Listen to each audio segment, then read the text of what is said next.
to another exciting evening of No Theoretical Bias Presents. Today we have Team B. Hi, Team B. Team B is hosting a question and answer series. We may be adding members of our other teams going forward tonight. It just depends. And basically, we're looking for you, the viewer. Give us some questions. Anything you ever wanted to know about gaming or no theoretical bias or whatever, but you were afraid to ask. No bad questions, no stupid questions, just inquisitive idiots. I'm kidding. So, to start the ball rolling, do we have any current questions? Juno. Oh, first of all, introduction round. We got Juno, we got M, we got Bird, and we got Shuffle.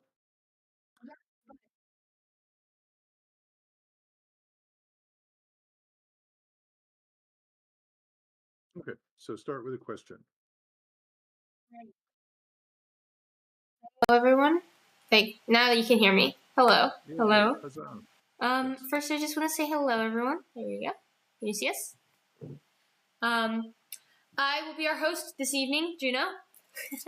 And we've got a lot of lovely participants here today. So, first of all, why don't we introduce ourselves and our characters, just for those who don't know. I'll start. I'm Juno. I play Ntb. Hi, I'm Bird, and I play Nora. Hi, I'm Emmy, and I play Sarah. And I'm Shuffle, and I play Whiskey. And I'm Owen, aka Saga Smith, and I'm not a doctor, but I play one on TV. So, okay.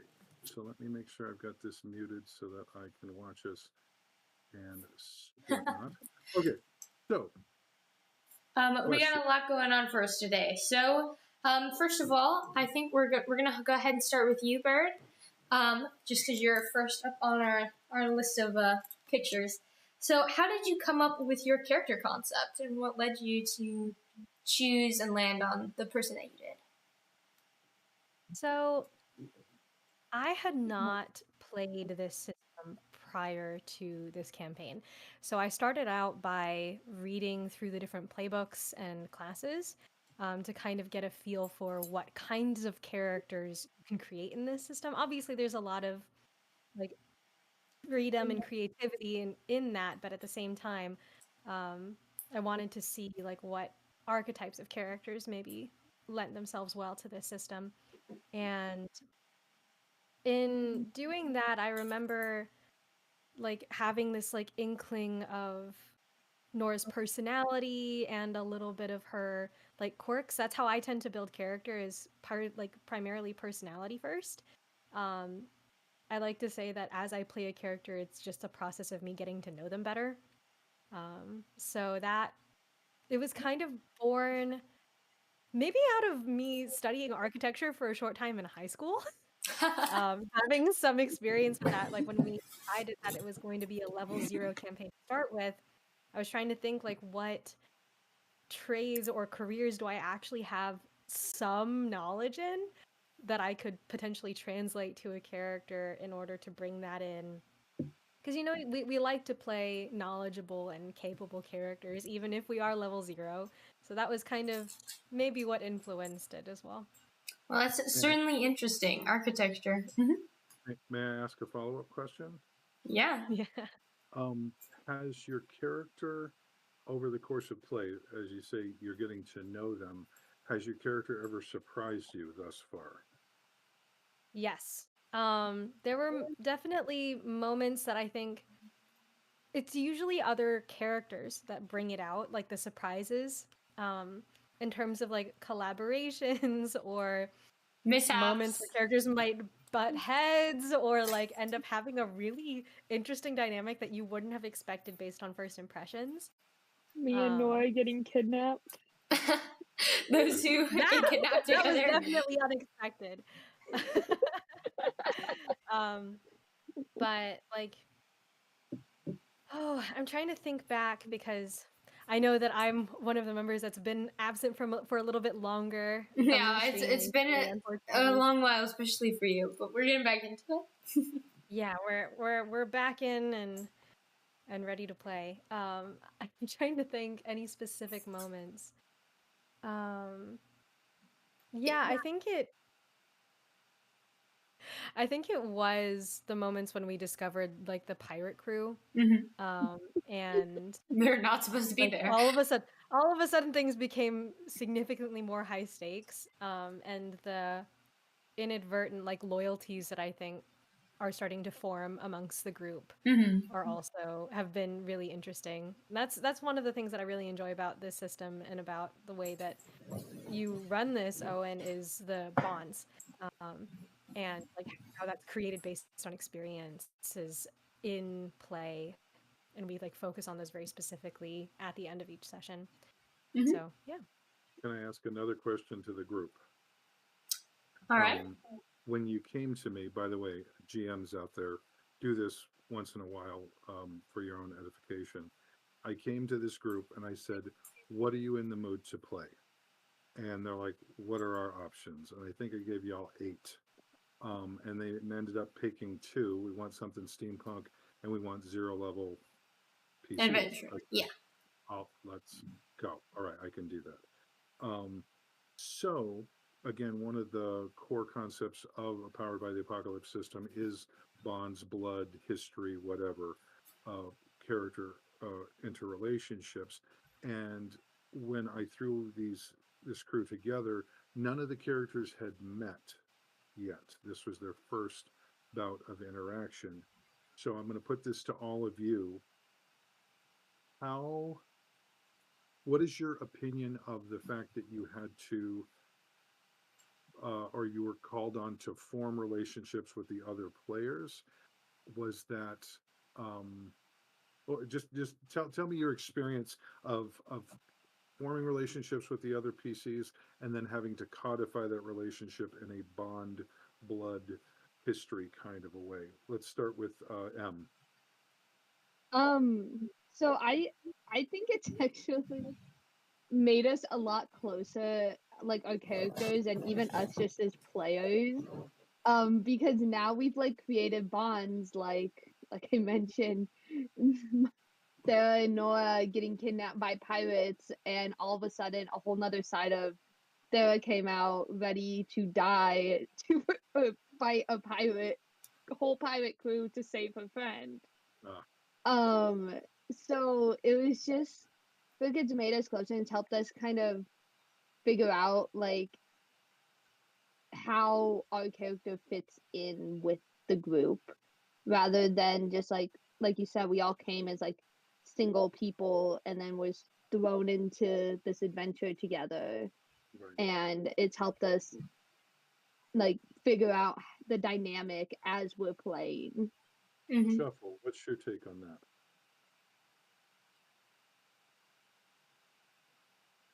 Hello? Yep. There you Can go. you hear me are. now? Okay, that was weird. It's all right. We're having a moment. It's cool. Yeah, I do feel like it made us closer, but also I really like just having to come up with interesting ways to interact with other people. Like, oh, I want to form a relationship with this person, but how do I do it? And then going, oh, my character is maybe old-fashioned, maybe they butt heads over their ideals or how they see the world. Or maybe, oh, I really want to be friends with this person. Maybe I don't understand them and I have to ask them about like something they know that I don't. Yeah, that's really, really a good way to put it. So Juno, what is your take on it?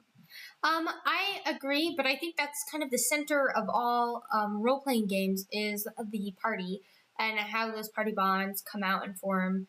And I think that's really just the core of these type of adventure games, because they're all about like exploring relationships and how they can change during various different circumstances, and how people can ultimately work together to overcome a goal or fail miserably and comedically while trying. So I think we're definitely achieving that aspect, and as we're getting into it.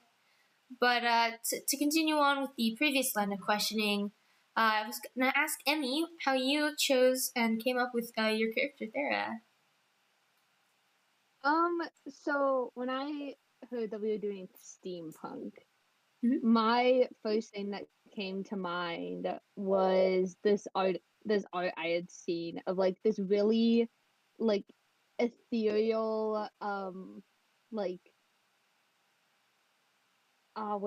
what's the word I'm looking for? Like ethereal like mixed with mechanical Cyborg? nose. Mhm. No, not cyborg. It was like an actual human, but like she had like mechanical wings that looked really ethereal. Ah. Heard that I art. feel It like was you like showed us the inspiration. Was it yeah, Mercy? he said that. I think it was. Okay, I was like, I think it was Um, Mercy from Overwatch. Yeah. I just remember seeing that because I wasn't really familiar with steampunk, so I was kind of like looking up like steampunk D&D steampunk characters to get an idea of like what the vibe was. And I saw that and I was like, I want to be that. So I kind of based my character around that like kind of doctor mixed with like that like cool doctor. Uh-huh. Yeah. And I also really wanted an extremely loyal character. So then Sarah was born to only live to protect the things and people that are close to her. That's awesome. Well, thank you for sharing. Of course, I gotta go down the list. Shuffle. How did you create such an interesting and very strong individual, you know, in whiskey? Oh my gosh, yes. Love whiskey.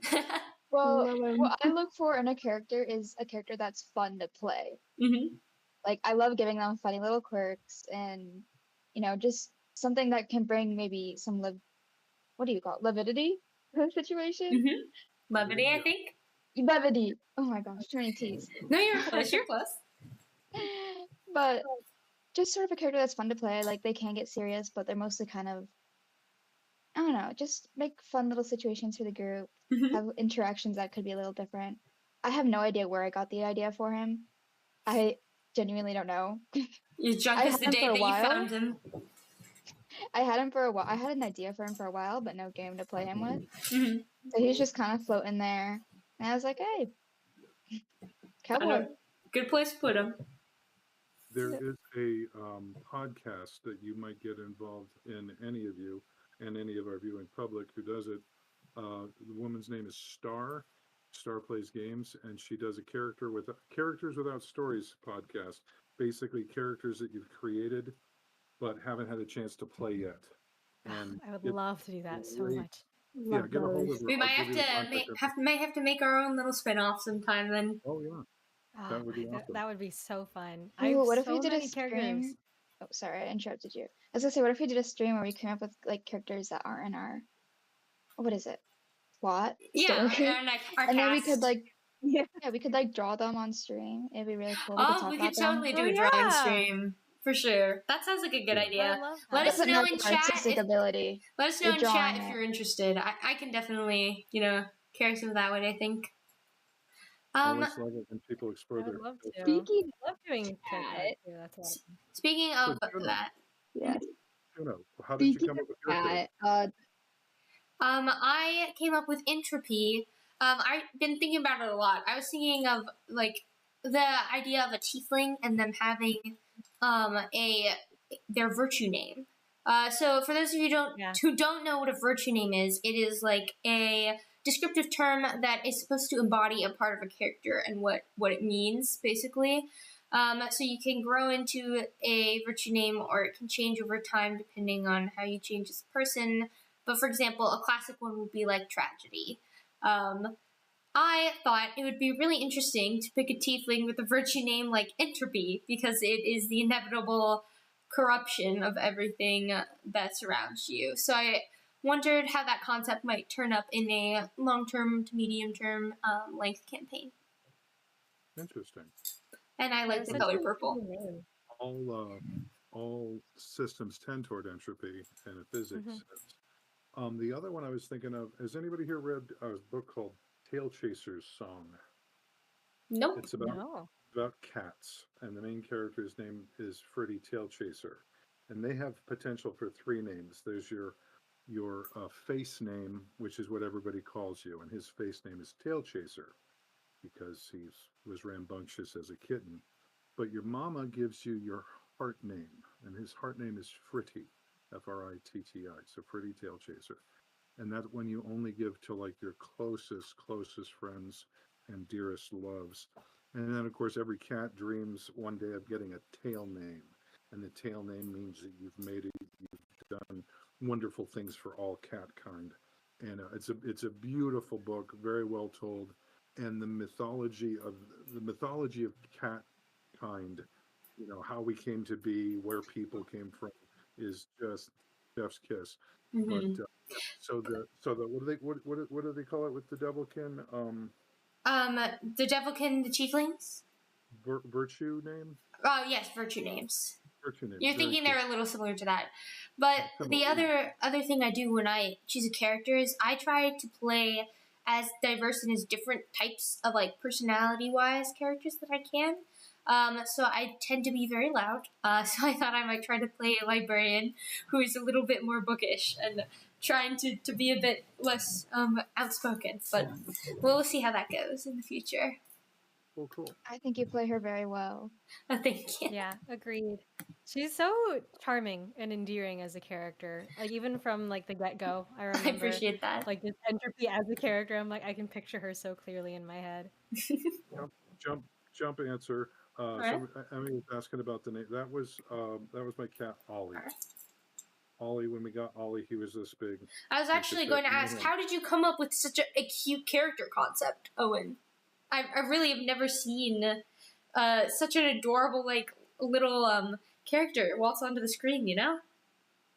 Ollie again. Ollie was this big when we got him. Way too young to be away from mama, and so we had to feed him a lot, like every 2 hours. I was a teacher at the time, and it was summer, so I was the one in charge. And I've got cousins who are veterinarians, and I told my kiddo was like 8 or 9 at the time. I said, "Do not get attached to this kitten." Okay? That's what they always say, though. Do not get attached. Come here, you. Do not get attached to this kitten because kittens just die like champs, just for no reason. And I was like, no, he's very little, but his ears. Come here, buddy. Come here. They want to see you. Oh, we get a guest star. His ears used to be bigger than his head. His ears used to be bigger than his head. They have not changed. Oh, His buddy. little milk face, yes. And what we did not realize is that my cat was part Bigfoot. This is the heaviest cat I have ever owned in my life. It's obviously Siamese, and we think snowshoe because his murder muffins are like he could take out a moose. He's just not. But Could be Maine Coon as well. Oh Yeah. no, my other cat's Maine Coon. This guy's got a very sleek and oily coat as opposed to the puffball. But the problem is, little kitten got very used to laying right here. So now he suffocates you in his sleep. No, crush your rib cage with great. He's not fat. He's dense like a wrestler, and he's just a very big boy. And he just insists on tummy time with daddy sometimes. Yes, you do, because you're so But big. So I heard we have a I question from a cat. chat. I'm sorry, what? Oh, sorry. That's interrupt. No, that was going to be my question from chat. I put that in chat. What's the cat's name? Oh, that was the cat. That was the good chat question. I think we got it. Anne, hi Anne. Cool. My Ollie says hi to your Ollie. Teehee. We His have name- double ollies. His name is actually Yeah. my wife at the time spent time in Britain, and he's named after a British candy called All Sorts. ALLSORT. Never heard of that one. Yeah, I think it's licoricey. But Ooh. anyway, she's very sweet. Neat. She's very sweet. I Yes, got a fun one for us to go around. What do you think your character's favorite food would be? You can go around the circle. Whoever has it first. Ooh. I feel like mine would be weirdly like meat. Weirdly meat? It's weirdly meat. Like, because even though she's a healer and like her job like is to like heal things, I feel like she would like be really in love with Rabbit. Rabbit? Okay, I was thinking. Oh boy. I think And I it's feel also like just because I just had Rabbit the other day.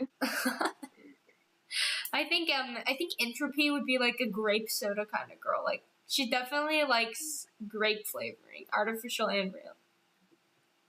My first thought for Nora, oddly enough, was something like biscotti, where it's like a baked good that borders on like both sweet and savory, and is like not super soft. I don't know why. That was a very specific instinct, and I can't tell you why. See, you're learning her. You're just getting to know her Yeah, better. again. Sometimes it feels like the character just gets kind of sit next to me, and I'm like, really, that's your answer?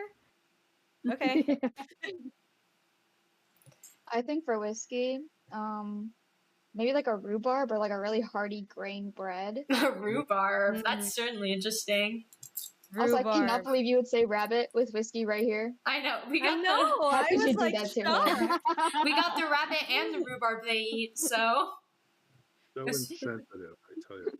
I mean, to be fair, I think because Wiping out there is all the also... rabbits, take their food. Gonna cancel you on Twitter for this one. What you mean? It's over. Um, Oh boy. Yes, but Farah, being like a cook, I would understand like being more fond of like heartier meals. Like that to me would make sense. Yeah. Yes. That's definitely true. Let's see. Coming up with some other ones. I also, you mentioned you haven't played the system before, so I also hadn't played the system before. I don't know if any of us had. That's right? Has anybody played a Powered by the Apocalypse system before this? So how are we feeling about tackling a new system now? And then follow-up question, what would you say is your favorite role-play game system out there? I know there's some heated debates surrounding this one, so. Oh gosh. Really stirring the pot on this one. Yep. Alright, I'm gonna start just because. Go. So this system, I like it so far. I was a bit nervous about playing it because it wasn't one of the systems I played, so of course you get nervous. But it's actually really easy to understand. It was really easy to grasp, so I like that. And then I'd have to say favorite overall. Definitely, not definitely, but probably 5e. Just because it's what I'm used to. It's easy. Yep, I know. Yeah. Keep going. I was gonna say I did play a bit of Pathfinder, but I didn't like it as much. That's fair. It was complicated. Yeah, I've heard There's a Pathfinder gets lot of complicated. customization. I recently for everything.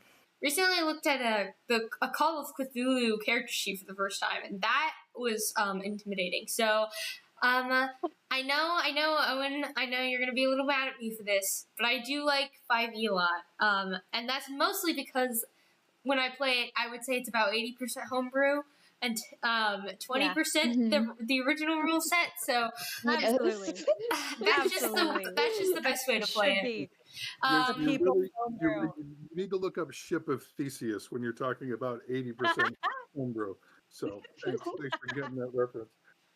But I have enjoyed the system too. I think it's definitely interesting, and I'm curious to see how we'll progress as we inevitably get into level territory. So that'll be fun. What do you think, Brett? I would say Go for it. I would say I like. So I don't ever actually follow a set system. I would say the one I follow the most is probably 5e, just because I use it for the dice rules alone. Everything else is homebrewed. I just think that like the rules that they have for like the dice and like for combat are very easy to understand, and I run a lot of combat encounters? I tend to run a lot of games for like new players. Well, not even combat encounters. I just run a lot of games like one shots for like new players. So 5e, I feel like it's a very easy system to understand when you have never played anything before or like never touched a TTRPG. You've never like done any of that. It's a very easy, straightforward system. Whereas a lot of the other ones, they're more fun for me personally to play. But as a DM, I would rather use a system that is straightforward just because of the type of players I tend to have. Awesome. I just want to put this out here before Birdie responds, but not sponsored by the way. But if you're here and you want to, just say. Go ahead. I mean, I really enjoyed the system. I agree in that I think it is pretty easy to understand.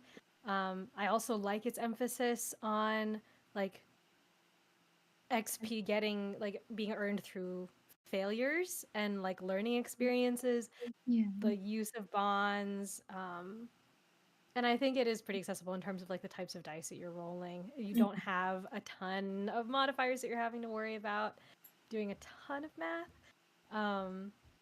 And I'm I'm excited to get into level territory like some of y'all were saying. But I mean, I hate that it is like so unanimous, but I started playing D&D. We're about to be disowned by Owen here. I was just gonna say it's I was introduced to TTRPGs through things like Dimension 20 and Critical Role, Yeah, and that's how I was introduced to TTRPGs. So I have the most experience in it. I've been a part of a Pathfinder 2e campaign that I've been really enjoying.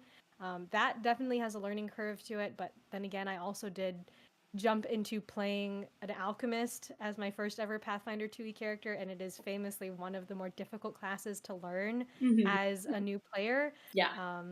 That wasn't entirely by choice. I wasn't fully aware. It was more just because, fun fact, in this campaign, the setting has no magical healing, so the only possible healing you have is alchemical or just sheer medicine check.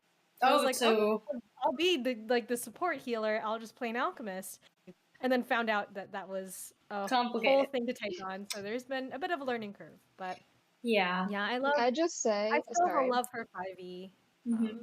Even though, like, again, like y'all said, I don't think like we lean so much on the mechanics a lot of the time in terms of, or even like the setting and the lore. Like, yes, but like so much of what I play, even when I'm like playing one shots with my friends, is purely homebrew. Yeah. In terms of setting, and like we introduce so much UA and homebrew classes, homebrew, so many things. So it's like I think D&D 5e was always like my starting point, but I don't play within that sandbox necessarily. I like to bring in other toys. Don't worry, we'll get to you, Owen. But what did you have to say? I was waiting on Shuffle. Yeah, what did you have to say, Shuffle? I was just gonna say, you guys have such good responses. I feel like you practiced without me. Flying by the seat of our pants. Quotes up in here. No, I've just been asked one too many times. I've prepared a few remarks. No, I'm kidding. All right. So, are you sure? I feel like this question you might actually. Okay. This is what D&D 5e means to me. I've had a change in heart. Okay. Oh, really? I started playing D&D before the edition wars because there was one. Okay, first edition, and devoured it and spent most of my time in high school reading the books as opposed to doing my classwork. Oh my gosh, you had books? Yes. Back then, they weren't scrolls. I thought you wrote on stone slabs. They carved the DMD into walrus hide, and we liked it. No, okay. So first edition, second edition, third edition, 3.5. Nobody talks about 4. It's not even as cool as Burn. No one talks about 4. And I know why 4 happened. 4 was somebody who said, "Let's take World of Warcraft and make it D&D," and the parallels are anyway. So then we get to 5th edition. My problem with 5th edition is from first to second, things were smoothed out a little bit. Not, I don't want to say dumbed down, but the mechanics were simplified. Second to third, same, but then they added stuff. 3.5, there are portions of it when they started splitting the characteristics, they were really trying to be role master at that point.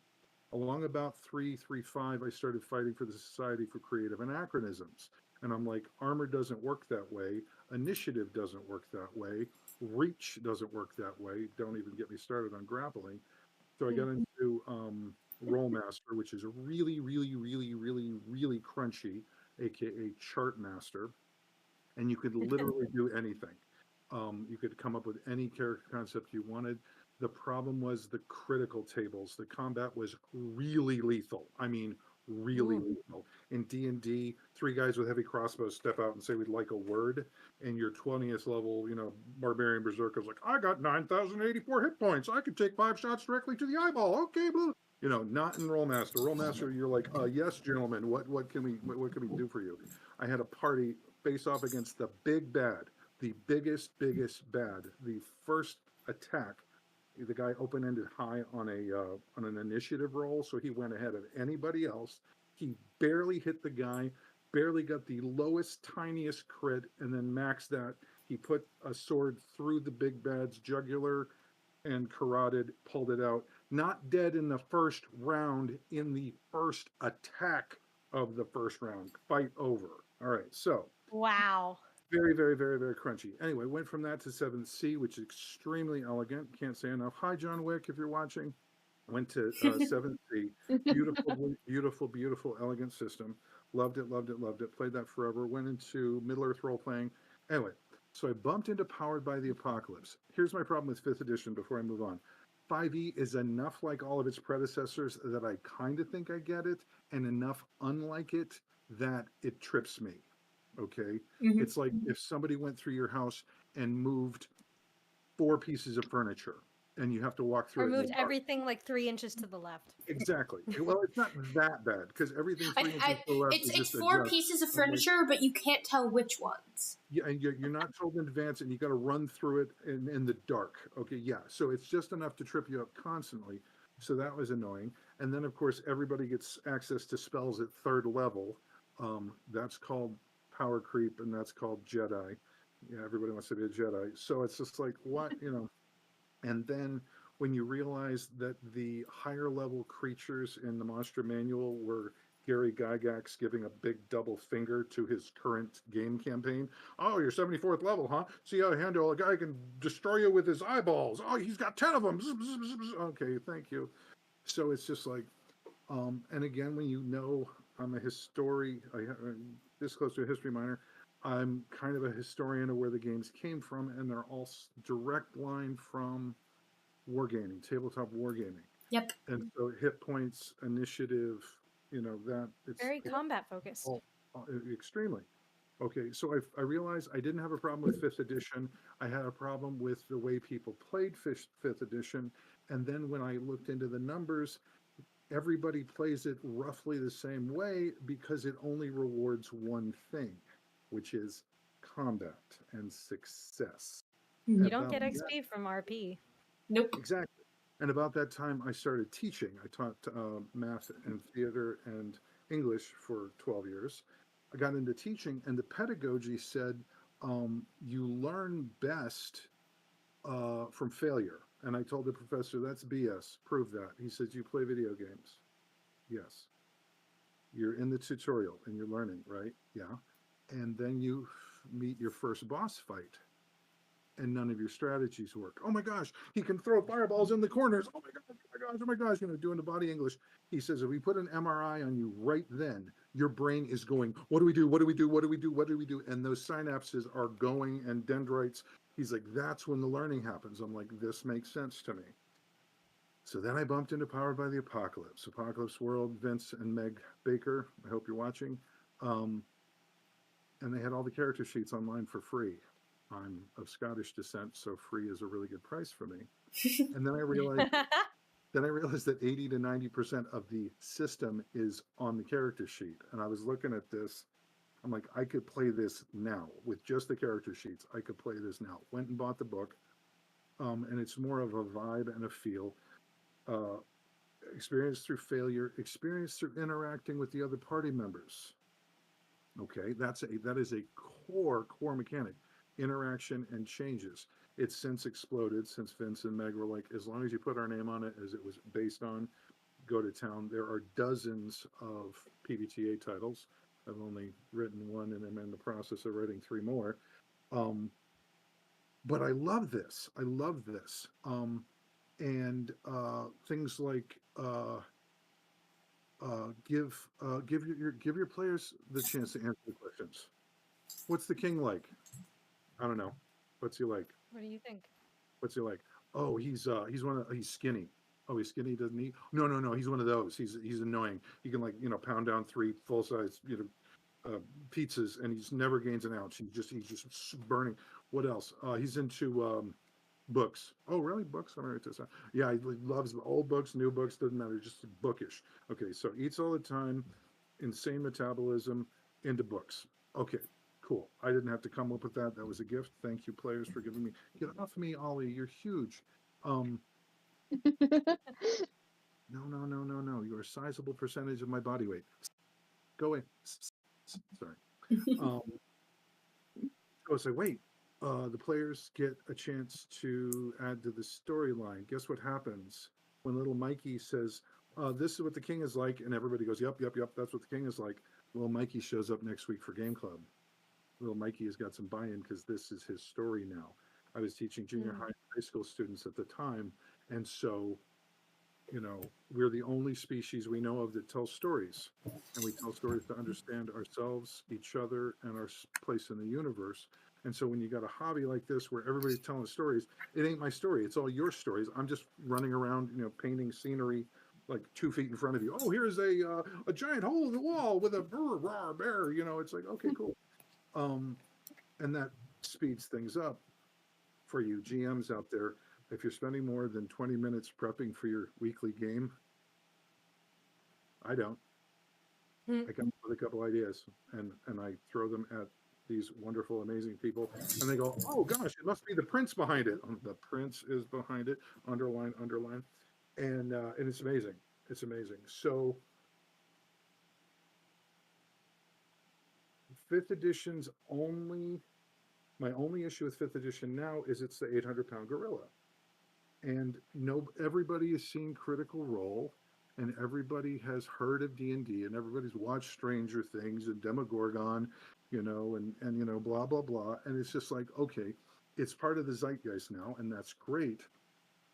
But that would be like if the only book that anyone knew of ever was the Twilight series.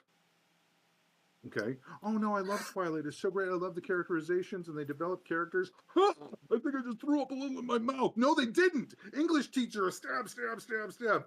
Okay, that's how I get about D&D. Not D5e. No, this is not what you think it is. Okay, whatever you think. And again, I'm part of several groups. There's one called "I'm Begging You to Play Another Role-Playing Game." We call ourselves beggars. Invariably, like once a week, somebody would be like, "Hey, I want to play this like Lovecraftian, like horror investigation thing. So I've hacked 5th edition." I'm like, Oh, system. I want to do like anthropomorphic animals in a samurai setting, and I've hacked it up for 5th edition. It's called Jade Claw. Look it up. I want to play this like starfaring space opera, aliens and spaceships, and I want it to be real crunchy. And so I've hacked up. It's called Traveler. Would you please read another book, please? So that's one of my problems. The other problem is, again, the XP. If it rewarded literally anything other than kill it, take its treasure, and level up, if anything, okay, and I don't blame it. It's like blaming a shark for biting. That's what it was designed to do. Let's do a combat sim, and well, we need to improve our characters. How? Experience. How? Well, fighting things. What if it's tougher than you? Oh, you get more experience. What if it's like Wussy? Oh, you don't get as much experience. Oh, okay, cool. Let's do that. And then what happens? Oh, then you get better at fighting. Oh, okay. And then what? Repeat. So I don't have any, I don't blame it for being what it is. I just wish it wasn't, oh, it's like the guy said, "Oh, I'm writing this novel." Oh, what is it about? Oh, it's this professor who's his wife has died of cancer. Oh, like Twilight. What? No, his wife dies of cancer and he's going through this, horrible, oh, like Twilight. I'm sorry for calling your role-playing game like D&D. I'm sorry. Did I say I was sorry about that? Oh, no, go ahead. What's your Twilight book about? Okay, point made, point taken. Okay, got it. So that is my rant.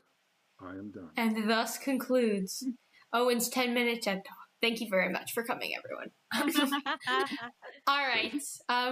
We have some questions in the chat, but what you got? What you got over there? I was just gonna answer something that the soccer chick 87 said, saying that like Powered by the Apocalypse is pretty easy to get going on too. I think that might have been in response to what Emmy was saying earlier about like D&D 5e being like accessible. I think it is like fairly accessible because it exists kind of in public consciousness for the reasons that Owen just kind of touched on. Like people know Critical Role, people have heard of D&D even if it's just through like Stranger Things. But I think that there's other like indie TTRPGs that are way more accessible. Like RPGs that have like one page of rules that you could sit down with people for like 30 minutes to an hour and have them learn it and have a fun session in the same day rather than like I think 5e is great if you know what you want, because it's great at doing what it does well, but it's not the best thing for everything, kind of like what Owen was already saying. Like yeah, like I'm not going to try and make everything fit 5e. You're trying to fit a square peg in a round hole at that point. It's good at what it does, and it doesn't have to do everything. All right, we got to be careful, Owen, because we do got some questions. But I have a question for everybody, all my GMs in the group, because I know there's 3 or 4 of you who do that. When you talk about accessibility, I have one question.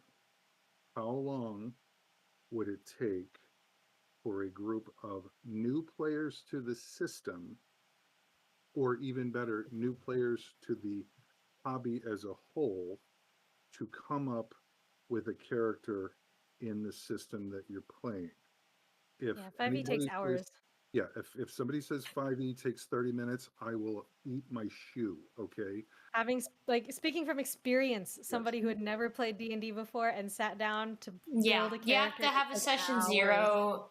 Even with the help of other more veteran players, it took hours. But we do have another question about learning new systems from the soccer chick. Yeah, I saw that. What is a TTRPG you've always wanted to play, but you think you don't know, or you don't think you have the right group of people to play the game?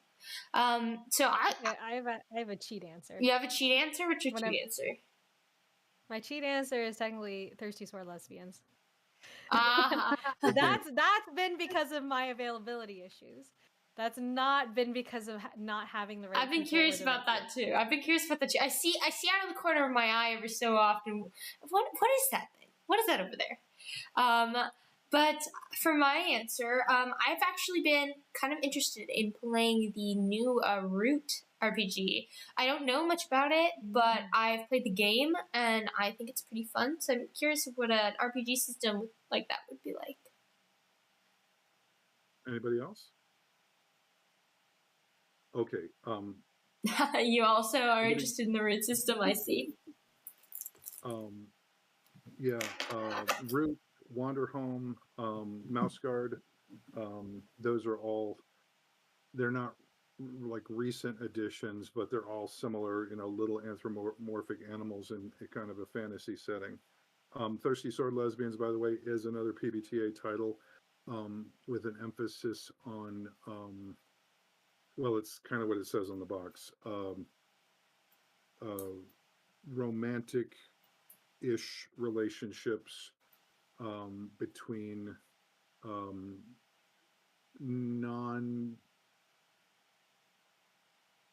I don't know how to party members.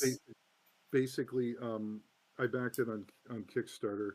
Basically, it's character archetypes interacting with each other and finding love, friendship, romance. When you can have a fight scene with the big bad where you're flirting like mad with each other, and you never, you can win the fight with a sword to the throat, and you could also win it by like stealing a kiss. I'm just like, social interaction for the win. I love this so much. The dramatic tension. Yes. There's other tension there too. Yeah. There's that. Yeah. It's like the fight scene in The Princess Bride cranked up to 11. Yeah. Two beautiful people having a beautiful fight, and really, wow, I really admire you. Oh, that's a great form. Anyway, really elegant. Yes, interaction. and crank it up to 11. Certainly interesting. Somebody said something and I had to follow. Shoot, I'll think of it. Um, So TSL, we actually have a Thirsty Sword Lesbian group going on the Discord. We're trying to chunk things up a little bit to separate stuff out so people can find stuff easier. But I don't think it's gone through session 0 yet. So if you want to join in, I had to bow out of it, but I did get the ball rolling. Systems that I would love to play but don't have a group for. Ars Magica. Ars Magica is a great game about magic. It has one of the best magic systems ever devised. Unfortunately, it is extremely unwieldy to the point that you create a character that's a wizard, you create a companion. Maybe it's a knight, maybe it's a priest, maybe it's a mayor, maybe it's a whatever. And then you all sit down and create 3 or 4 community members. They're called grogs. Okay. So you play your grogs. Yeah, grogs is part of the covenant. So you play your wizard, but then your wizard's like, I got to spend 6 months making this longevity potion. I'm out for the duration. So then you play your companion, and you know the other wizard's like, oh, we need to go and visit these people. Okay, the companion will go along with. Then if anybody interacts with any of the grogs, you've got 12 of them in the middle of the table. Say, Emmy, do you want to play the cook? No. You play the stable master. Juno, you play the cook, and I'll play the guy in the hounds, the hound boy, the one in charge of dogs. Okay, Bird, go. It will interact with you now, and that can switch around. It's called ensemble play. Okay, so if I've been playing, Jojo the dog boy, and now I'm going to be my wizard, well, M picks up Jojo, and based on how I've been playing Jojo, plays Jojo to my character.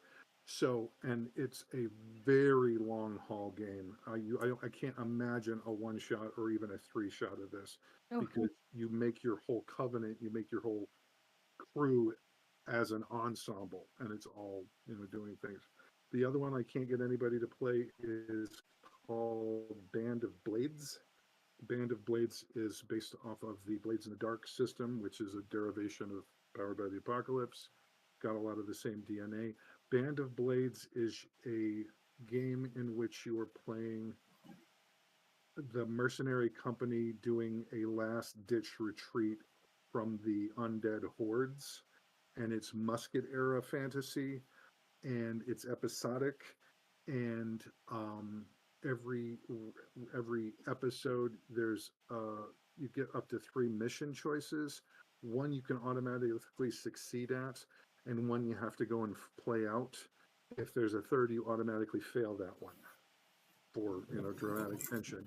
And then there's a meta game in between. We all go out and do the thing and bang and fight and blow this up and kill the undead and run off.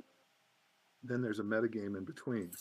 Now Bird is the captain, and M is the analyst, the historian, and Juno is the quartermaster, and I am the medic. And we all sit around and go, oh, what are we missing? Quartermaster.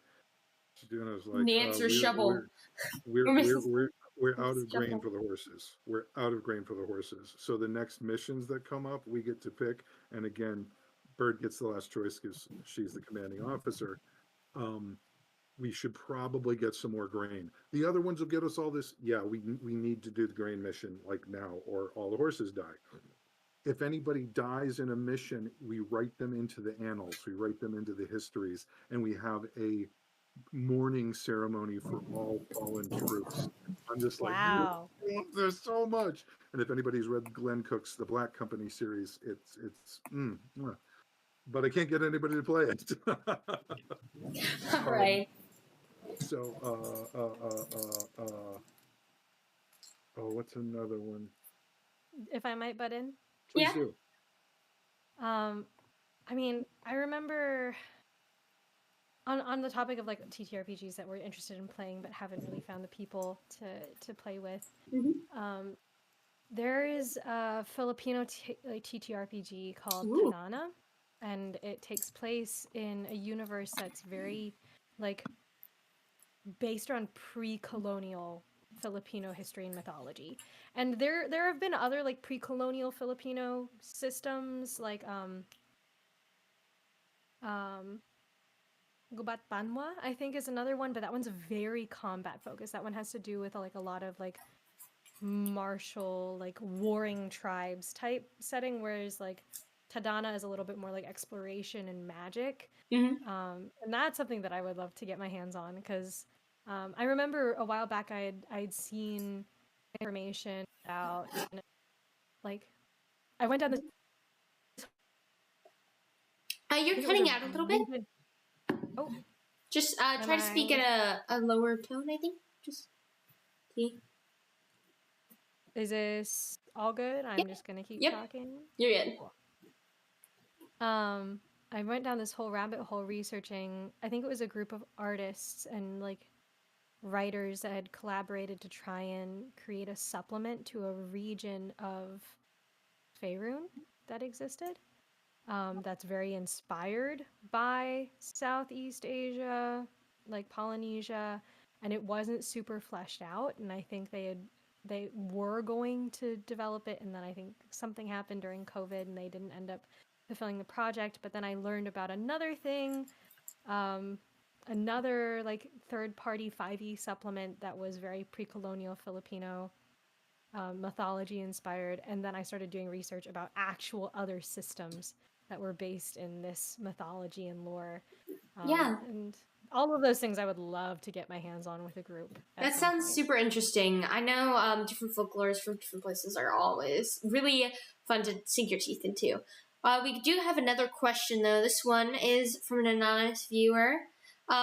What is at least one other system in which you think your character would fit? Going back to the Skylands Eternal podcast systems.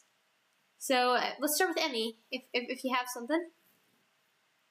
So the question was, because it's not popping up for me. What is at least one other system you think your character would fit? One other game system you think your character would fit into? Oh, that's a hard one. Shuffle your own deck. Can we come back to me? Yeah, we can come back to you.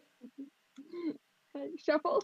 Do you want to answer or do you want me to answer? We can circle. I don't know a lot of systems, guys. That's fine. Any system works.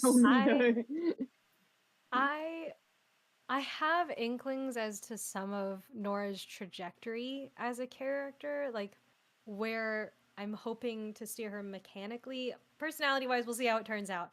But already, I feel like she could be very fun to potentially play in like Thirsty Sword Lesbians. Because that, when I found out about that system, it was already after I had made Nora, and I was like, because I had actually been very close to making Nora something more akin to a swashbuckler. Someone very like charismatic in their fighting, I guess. Yeah. So that was something that I think that's partially why I'm so interested in the system, is because I've already gotten a taste of what a character could be.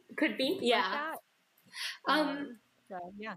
For me, with Entropy, I would say I feel like the only other proper place to put her would be like a solid Call of Cthulhu.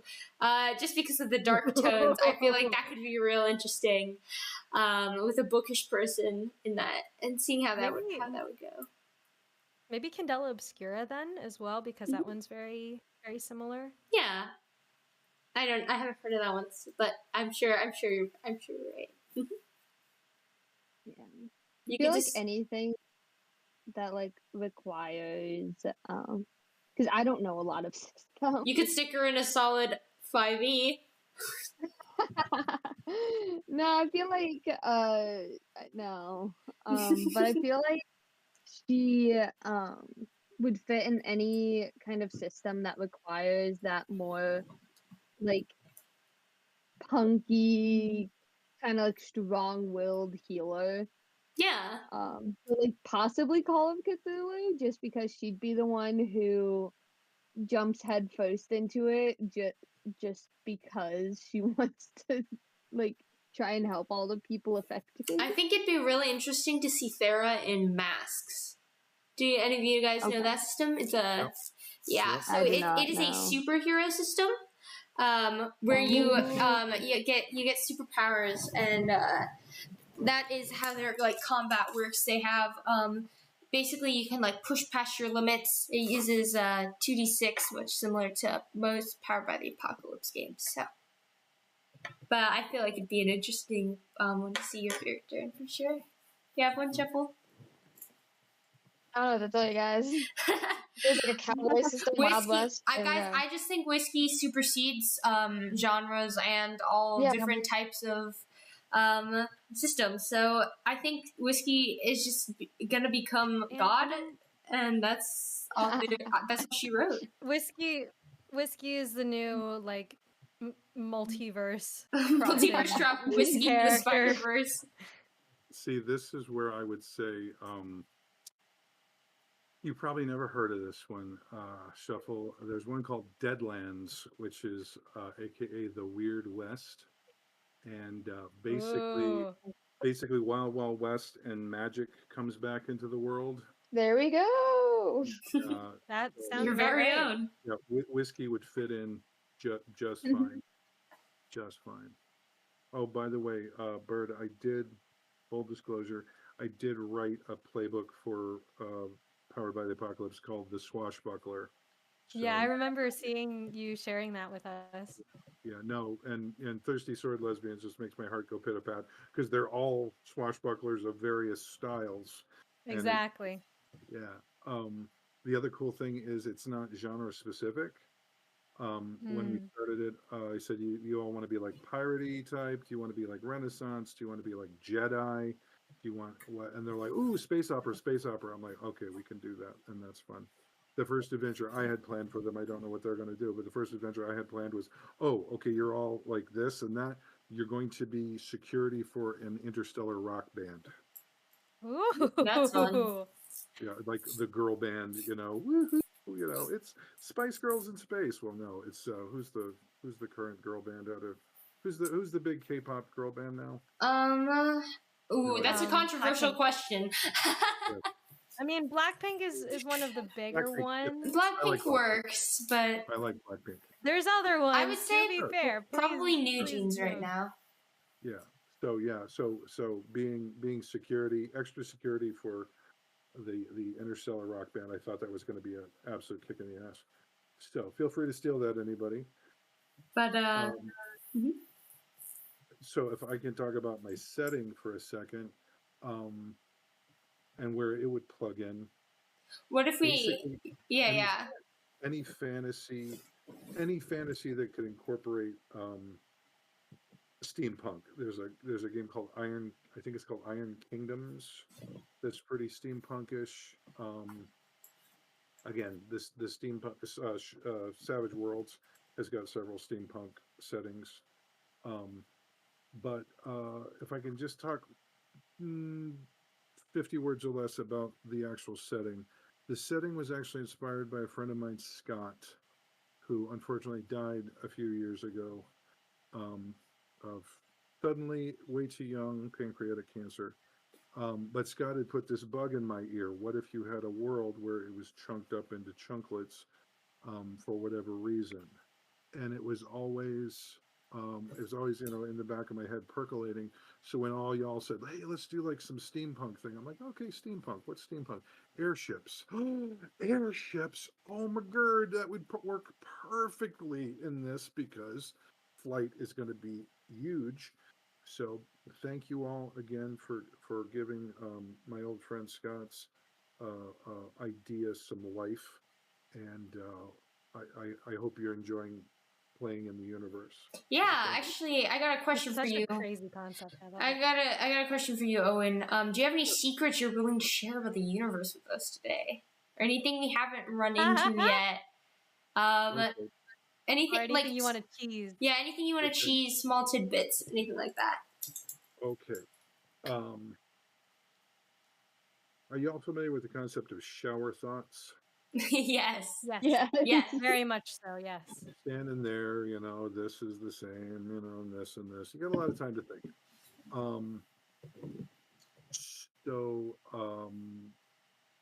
You're a GM, and you've got this setting, and it's not going to be as much steampunk as it is going to be mage punk. There's going to be some steampunk involved, but I said, okay. you're on this place. It's 2 miles. You can see it. It's 2 miles to the next floating skyland. Chunk. Hmm. How do you get there? Okay. How do you get there? What if you're well, if you're an elementalist, you summon the air elemental. Good. I said, how do you get over there if you're a necromancer? I don't know. How would you? I don't know. How would you do that? How would you do that if you're like an artificer? Oh, giant catapult. Missed. All right, drag that back in. So basically, from the time you all put this thought in my head, I've been kicking around. If you're on the little chunklet that's got like the Pegasi, ooh, we go up and make friends with all the Pegasus. Hi, Pegasus, if you could just help us get over here.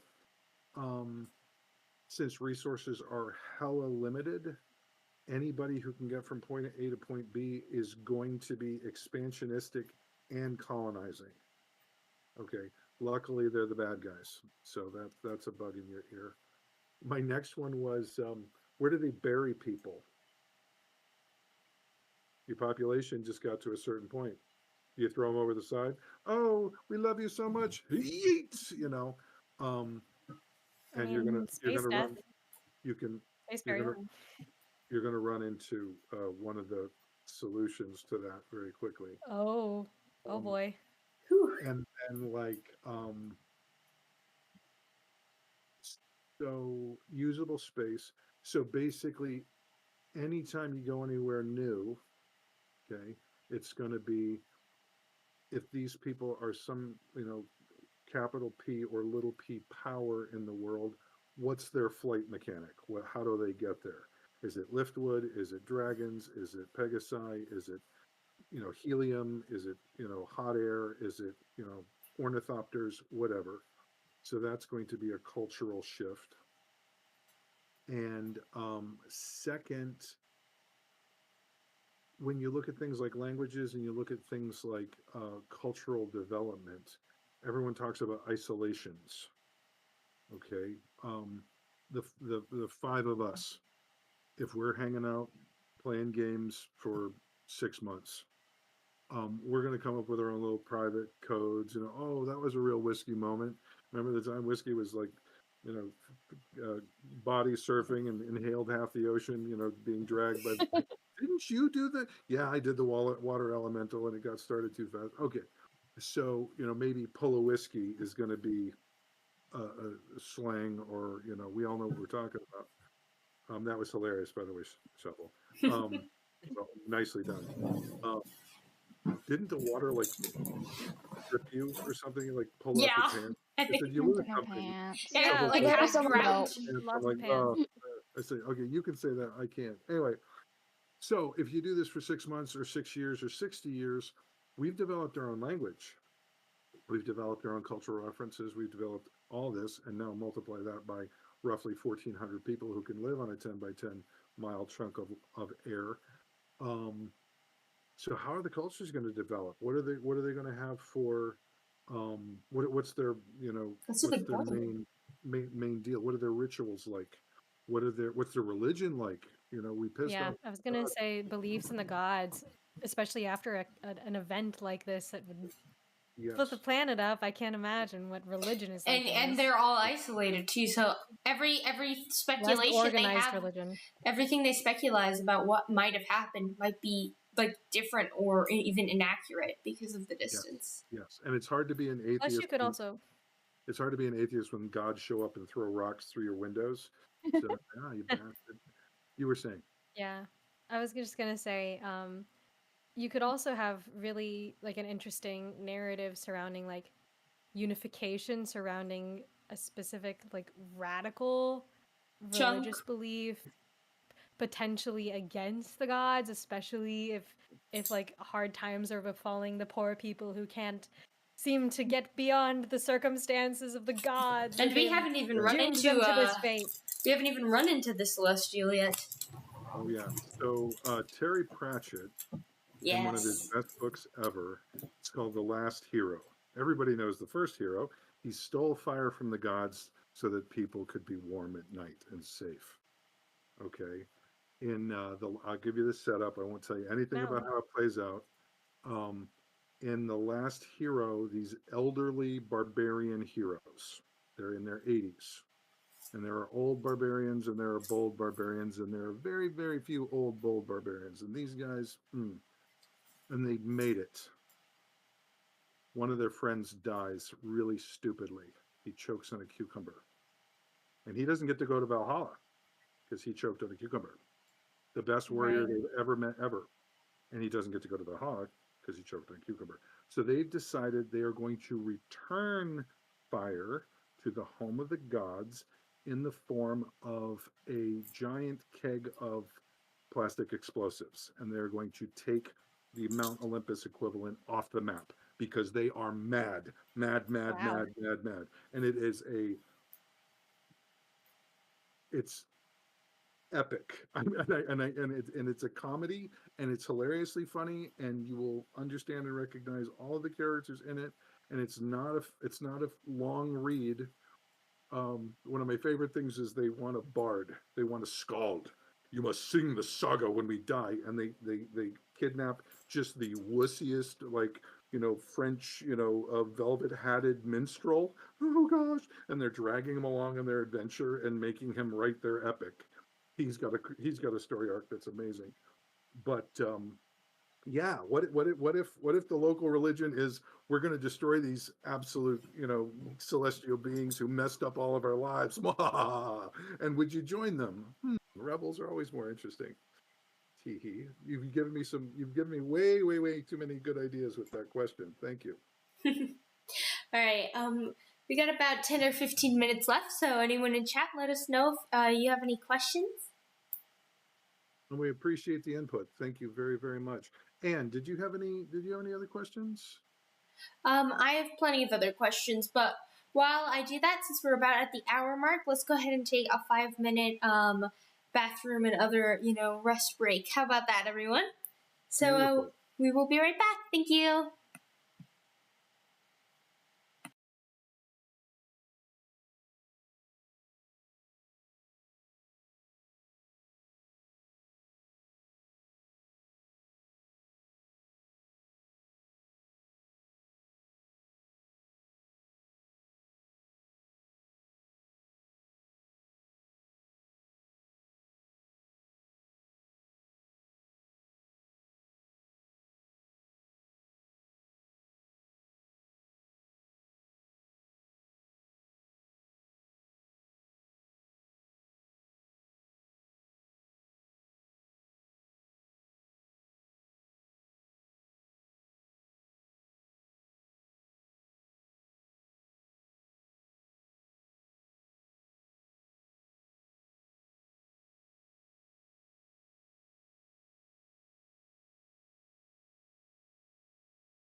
1.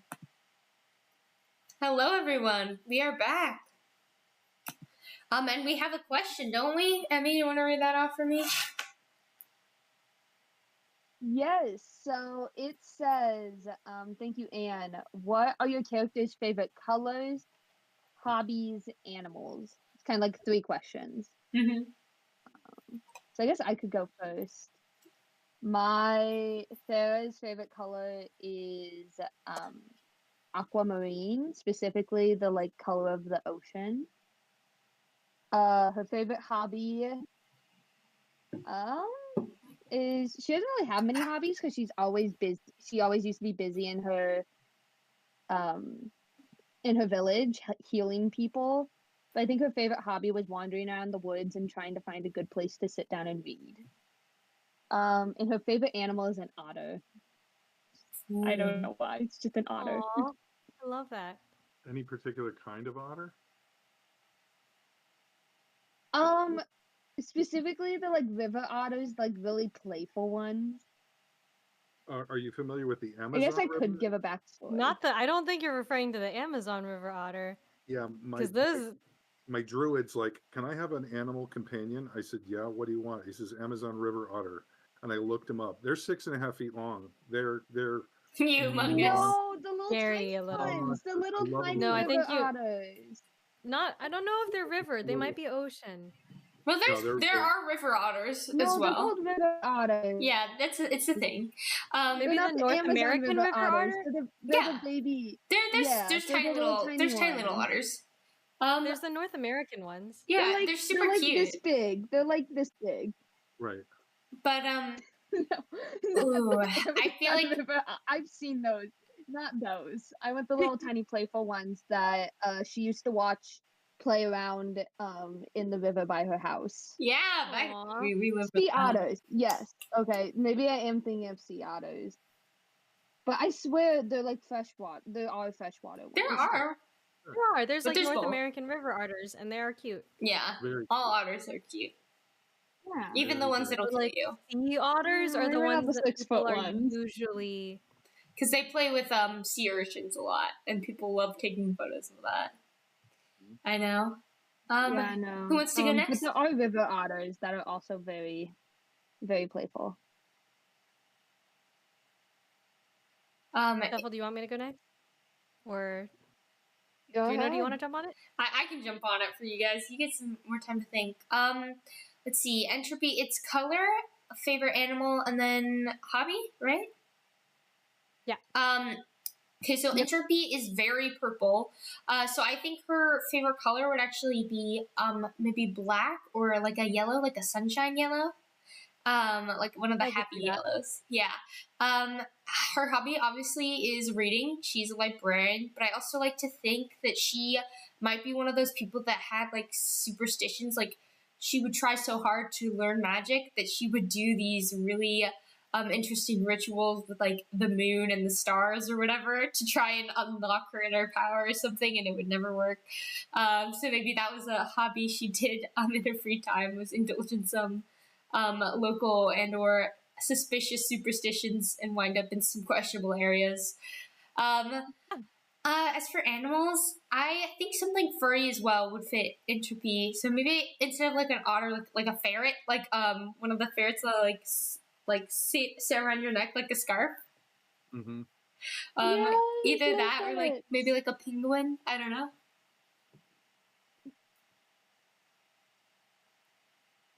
Fun fact: Yeah. penguins are not fluffy except for the babies. Yes, it would be. It have to be a baby penguin, like a piplup from Pokemon. Yes. Um, Big penguins for- don't feel fluffy. No, I would assume not. For Nora, favorite color probably like a dark grayish blue. Mm-hmm. Hobby, something related to paper crafts. I don't know if that means like origami like paper folding or like model making, other things like that. Animals, maybe a mockingbird. Ooh, I like that. That one's fun. Okay. I guess for whiskey, that favorite color probably like a green, just green. He would not know shades. He would not know color names. You'd be like, that green, Green. I really like it. Favorite hobby? Drinking, sharpshooting, some wood carving as a little treat. Sir, Okay, I love whiskey so much.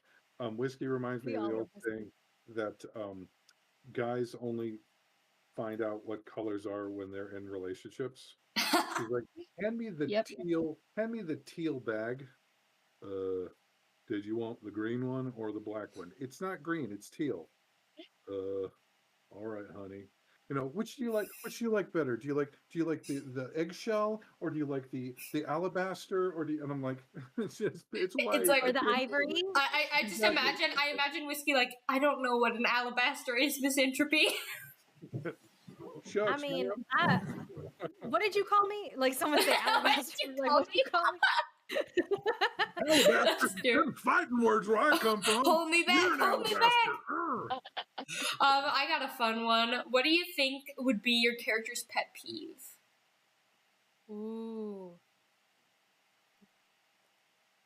I feel like Anybody not loyal. anybody not loyal. Fair, Loyalty. fair. I like it. Like backstabbing, two-faced, any of those people, she would fight to the Betrayal. death. Betrayal. I feel like Great line from Priscilla, Queen of the Desert. There's only two things I don't like about you. Your face. I was like, actually don't. All right. Entropy definitely doesn't like when people dog ear books. Or put them back on the shelf not knowing where they are supposed to go. That's a great pet peeve. Yeah. What about whiskey? That's a personal pet peeve for me. Ooh, whiskey? Oh gosh. Maybe like thieving. I Oh feel boy, like he doesn't like that definitely won't come up Even- later. being not courteous. Ooh.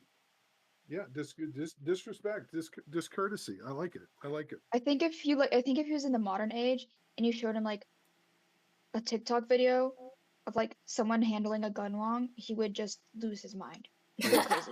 He'd be like, "The safety's not on. The safety's not on. Where were you born in that thing?" You sweep me with that. I'll end your life right now. Why are you loading your bullets that way? No. Whiskey's They're just gonna get stuck in the magazine. A southern gentleman. Okay, so I got one last question for everybody, and this is not my own. John Wick, in his brilliant book, 7th Sea, TTRPG, he has 20 questions. And the 20 questions really help you nail down your character. And this is my favorite because it tells me exactly how each and every one of you wants to play this game, what your focus is.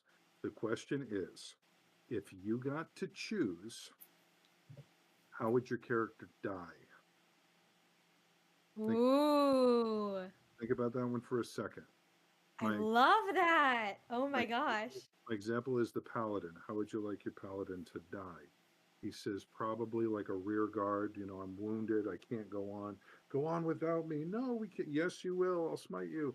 And just saving his friends, saving the party, saving the world, saving humanity. You know, the entire universe. You know, one last.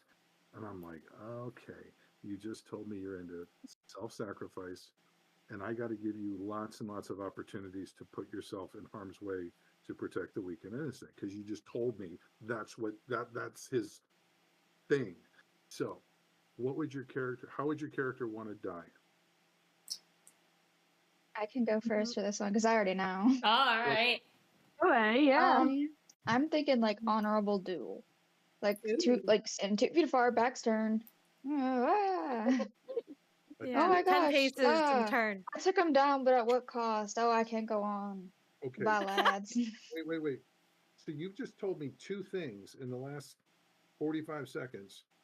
You're into honor. You're into self-respect and giving respect, because I don't think whiskey, you correct me if I'm wrong, I don't think whiskey would like pick a duel over something trivial. No. But it would be like a sincere act of disrespect to your face, and you're like, where I come from, you and I are going to have words, and yours are going to be "ow, please," and "stop." You know, Yeah, thank you. That was a gift. That was a gift. I thank you. I appreciate you. Juno, what do you think? Well, how'd your character want to die? This was a hard one, but I've always kind of had this idea for Entropy, where we have already won or absolved the world of whatever evil we were chasing after. But things have degraded around us to the point where I die at the hands of Thera or something, having lost who I was at the start of it all. Oh, Am I about to kill you? oh. So, Damn! so That's epic. I love that. The hero loss of self. hero goes to straight up villain, redeem, and then dies at the end after redeeming. Or corruption. It's more like corruption, because the name Entropy is about the eventual decay of all. Right. And so I like to imagine we have finished the campaign by this point, but things have just we won, but not in the way we wanted to, and we lost Or things like along the way. Your story doesn't necessarily stop after we win a war. Yes, Like, exactly. we keep living, and you can continue making choices. You either die a hero or live long enough to see yourself become a villain. Yes. And eventually, it comes to a standstill, and there's no other option but to kill her. Wow. Why's it gotta be me? You said you don't like betrayal. You said you don't like disloyal That's people. Yeah, I think Whiskey would be too quick on it. Okay, so you've just ratcheted up the epic scale about 3 big notches. So okay, can do. Bird. The first thing that came to mind, I know it's a little odd with like playing a younger adventurer, but I picture like in some hypothetical scenario, Nora actually surviving well into like say her 50s. And like a character that I'm thinking of, bear with me. A character that I think of that would be interesting to kind of take inspiration from is the character Lord Esteros from Campaign 3 of Critical Role, where he serves as a little bit of a mentor figure to the younger adventurers. He was previously a hired hand, like a very capable warrior, and he's still very capable, very resourced, but not so much in the fight anymore. He serves as almost like a quest giver, but he ends up being hunted by people that are after the party. So like that is something that I could see happening to Nora someday, where like it's things catching up to her from her past. And like she's managed to live a fairly secluded life well into like longer than you'd expect for someone who was so involved in adventuring in her earlier days, but would like be at peace with like that resolution because it's going out in a way that isn't helpless, if that makes sense. Like that character, spoiler alert if anybody hasn't watched that campaign, but that character ends up like dying, but he takes so many people down with him. Like it's a very a noble death, and it almost serves as like a what's his name from Avengers? Like a catalyst? It's an inciting incident. It was. Yeah, he serves as an inciting incident for future like stories. Yeah, that I could see Nora almost becoming someday after having. You want to be the mentor that dies. Earlier life. You want to be the mentor that dies. I can totally see that for Nora. Love that for her. So the badass who becomes the anti-uncle figure, mentor, trainer. That's, I mean, history and myth and full of that. Your past finally catches up with you. I mean, that could happen sooner rather than later. I think she's just a character that has a past. Yes. So I think if you want to see a wonderful example of that with Viggo Mortensen, it's called A History of Violence. And Michael is just this family guy out in the middle of nowhere. His family loves him. His kids love him. He's a carpenter. He's a pillar of this tiny little community. And then the guy with the scar right through his eye shows up and says, "Hey, Joey, long time no see. I don't know who you're talking about. My name is Michael." Whatever you want to say, Joey. And the rest. The rest is And you're like, history. oh my gosh, this horrible case of mistaken identity. This mafia guy thinks that our good friend Michael is a former like hitman and just this deadly assassin. Oh my gosh, how will he? Not going to tell you the ending, Yeah, but but I it's think like, we get it. I'm sorry, I have to yeah, cut you off because of time, no, but we have one more to go. oh no. So I would say Farah would probably die. Like, this is gonna sound really sad, Go but for like using her body as a shield, Uh, like from somebody else, like wrapping her body around someone Self-sacrifice. as like a shield. Because I especially okay, this is gonna sound really sad, especially like a child. Because I just imagine her being like this kind of like mom energy, like this mom figure, um, that is there to like take care of that like takes care of everyone just because she wants to, not because of like she has to or anything. Yeah. I don't that's really sad, but I would say definitely like wrapping herself around someone to protect them from like a mortal, like a fatal thing. Also, I see like as the healer, the important person to you is really going to be like dead or horribly whatever, and you just pour your entire life force into that one big healing spell, which Mm. Which, flatlines yeah. you but lets them like live and grow further. That would be, yeah, yeah. Oh, Okay, can I I share don't know if something? she get sure, magic. sure. I remember seeing something. I wouldn't say this necessarily directly applies to Thera unless you think so, Emmy. But Mhm. I remember seeing this post one time about like almost like a small, like little fragment of a story, almost like a story prompt. The idea that like after a battle, it's just a cleric slamming healing spell after healing spell after healing spell into a body that just cannot come back. And they are pumping so much life energy into this body that like plants and flowers start to grow up around the corpse on the ground around it. Yeah, I think And Yeah. like read a that. concept years later, it's just a corpse that refuses to rot because it is still Ooh, so preserved by that that is really magic. fun. That's really fun. Like that to me, I'm like, ugh. That gives you chills, yeah. So Well, note to self: give Sarah healing magic. well, She I doesn't mean, have any magic right it's now. been coming. We've been hinting, We're getting there. We're but gonna get there. thank you all for coming. I think we're wrapping up here. One last thing, and I'm going to tell you, and I'm sorry that you've done this to yourselves.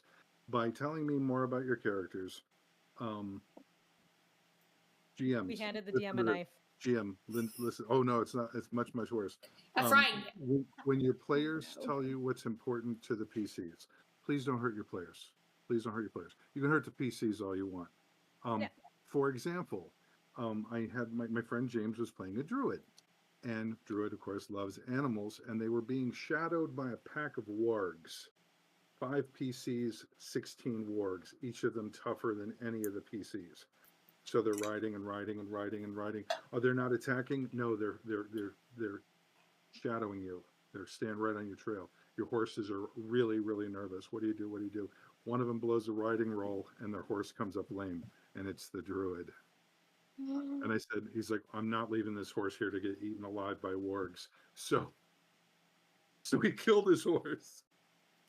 And it took more than one hit. Okay. Oh no! He killed his horse. He had to put his horse down. He had to Does put he? his horse A down 'cause horse he with a knocked- broken leg. Wait, it's so much worse than that. It's so much worse. They get home, and he turns to me, he says, tonight I'm going to start crafting a warg slaying arrow. You don't have any artifice? Shut up. I didn't say I have an artifice. I didn't say I know how to do it. I said I'm starting to craft a warg slaying arrow. Okay, and these Revenge guys quest. became anytime things slowed down, find some tracks. What kind of tracks? Warg tracks. The veins standing out on the. Okay, long story short, they made it to like 20th, 25th level, whatever, just as a gimme, just as an off time thing. I was like, now he's like, yeah, now, okay.